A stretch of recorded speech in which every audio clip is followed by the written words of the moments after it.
L-Awtorità Maltija dwar il-lob se tieħu post dik li tul l-aħħar snin kienet magħrufa bħala l-Awtorità dwar il-lotteriji u l-lob. Din mhix biss bidla fl-isem iżda wkoll mod ġdid ta' kif l-Awtorità Regolatorja qed twieġeb għall-isfidi tal-lum.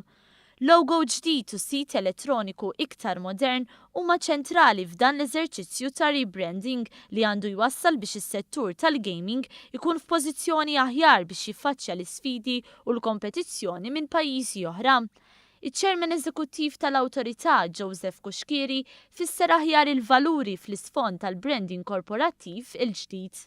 Dak huma setta valuri 5 illi aħna ħdimna fuqhom flimkien mal-impjegati tal-Awtorità biex aħna bħala tim fl-Awtorità ikollna identità illi tiddistingwixxina minn entitajiet oħra. U dak fil-fatt huma l-kunċett ta' trasparenza, serjetà, l-innovazzjoni, it-tarif illi ovvjament ituna ħanidu hekk identità unika.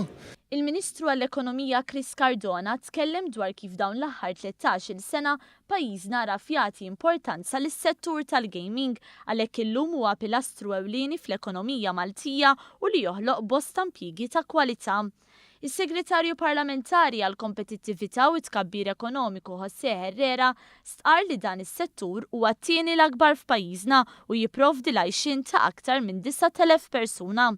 Fisser kif permezz tal-Malta Gaming Authority qed titwettaq ukoll waħda mill-miżuri imħabbra fil-budget għal din is-sena. Intant fil-jiem li ġejjin Herrera mistenni jiltaqa' mal-Kummissarju Ewropew responsabbli mis-settur dan biex tkun diskussa l-pożizzjoni tal-Gvern Malti dwar il-pressjoni li qed issir fuq l-Unjoni Ewropea fir-rigward tat-taxxi marbuta ma' dan is-settur.